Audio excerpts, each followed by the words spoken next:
Hello everyone, my name is Yoongyung Kim and this ES presentation will be about green buildings. We currently live in a world where energy consumption is equivalent to a total of 9,301 ton of oil equivalent, and this was estimated by the International Energy Agency. A majority comes from the burning of fossil fuels. To put those numbers into perspective, 98% of United States emissions are from fossil fuel combustions, which provide 86% of America's total energy supply. And this was quoted by Michael Clare, a professor of peace and world security of Hampshire College. And at the current rate, carbon dioxide emissions will reach 8.1 billion metric tons by 2030. However, that does not mean we can't make a change and seek out for alternatives, because many opportunities are available for renewable energy. Renewable energy was defined by the World Commission on Environment and Development in 1987 as quoted, "Renewable energy is meeting the needs of the present without compromising the ability of the future generations to meet their own needs."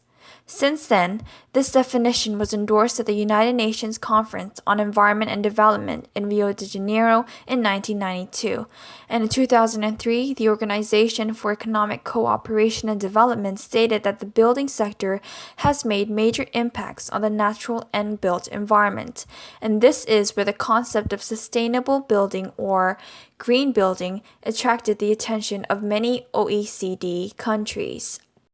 Therefore, in this presentation, I will be going over what a green building is, the main purposes, current implications, and why they are important. So first, what is a green building? By definition, a green building is exactly what we imagine it to be, a building that is sustainably designed, operated to minimize total environmental impacts. Before we go deeper into the topic, we need to acknowledge the materials of these buildings. The term green actually coins from the rapidly renewable plant materials like bamboo, straw, lumber from certified forests, recycled materials, stone, and more.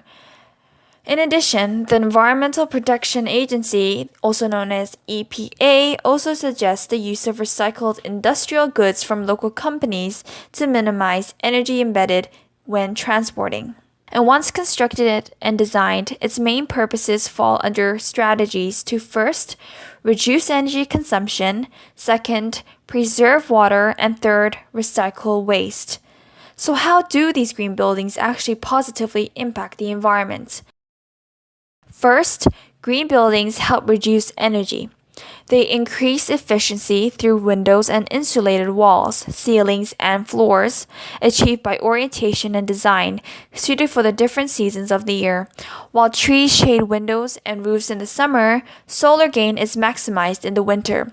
And of course, the installation of power generation is another exclusive feature in green buildings through solar, wind, hydro, or even biomass power. Secondly, green buildings also seek to reduce waste through the actual construction process. This is important when it comes to green architecture, because nearly 60% of California's waste alone comes from commercial buildings. To the contrary, green building construction sites include waste site solutions such as compost bins, and gain subsurface irrigation from gray water sources, while treated water are used for non-potable purposes like flushing water or washing cars. In addition, because centralized wastewater treatment systems are expensive, green buildings use alternatives by converting waste into fertilizers. And in the long run, green buildings are ultimately cost efficient, while increasing comfort to create healthier environments for people to live and work. It not only improves indoor air quality, but also uses natural lighting and thermal energy. Moving on to the current implications, in the past decade, a tremendous growth in green building have been observed, and the development of sustainable building practices are differing worldwide, mainly because of the climate factor where variation exists. For example, design practices in Europe are closely related to the climatic conditions ranging from Mediterranean sun and warmth to Scandinavian snow and ice. In fact, at one time, well-established passive solar designs were provided to improve health and comfort. However, in the last century, it moved to a dependence on mechanically controlled environment in buildings. Sometimes it will be a hybrid solution, as in Scotland, where cold climates require heating, but cool fresh air off the Scottish Highlands provides an excellent source. However, in the last century, it moved to a dependence on mechanically controlled environment in buildings. Sometimes it will be a hybrid solution, as in Scotland, where cold climates require heating, but cool fresh air off the Scottish Highlands provides an excellent source of free cooling and good fresh air quality.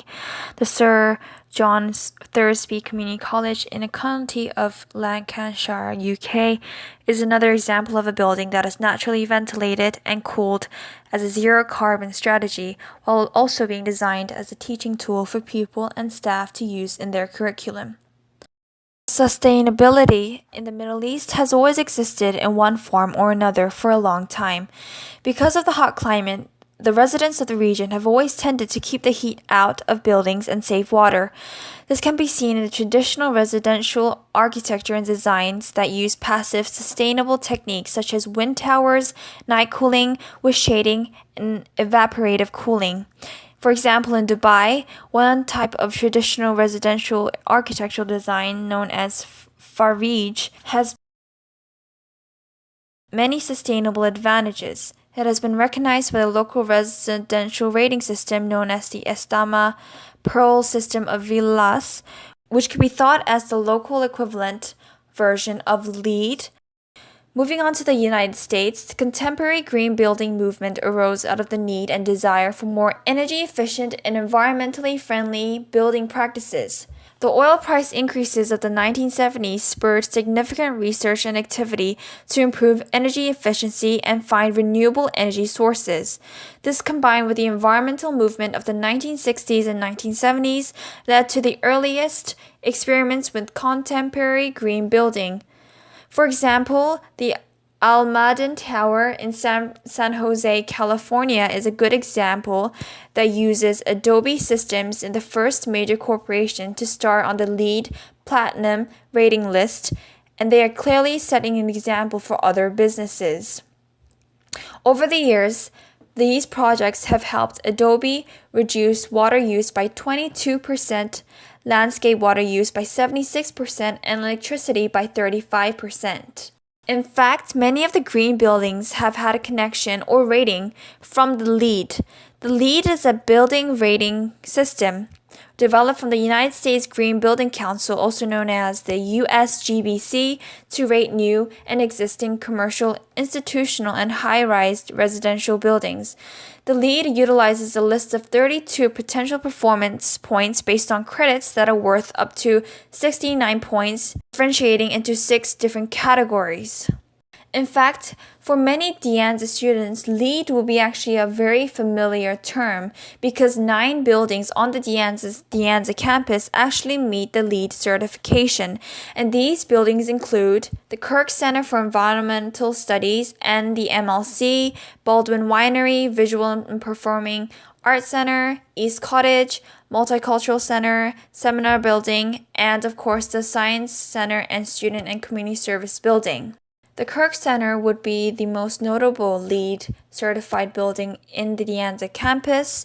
This 2-story building maximizes on-site environmental energies while maximizing the use of purchased energy. It has many building features, ceiling, solar panel roofs, advanced ventilation, natural daylight, and a lot more. So why does this all matter? Well, not only does it generate sustainable growth, but it also creates jobs.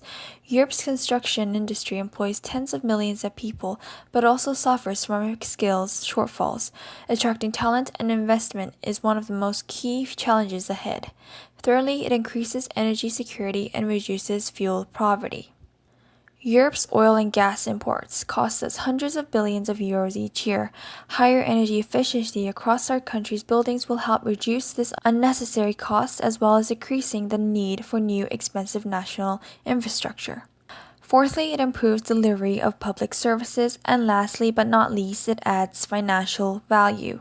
Energy and water efficient buildings also save businesses and consumers money during the lifetime of the property. Now that you have learned about green buildings, you can always find out more in these listed websites. The sources that I have used are listed above, so I hope you enjoyed this presentation and learned a lot. Thank you.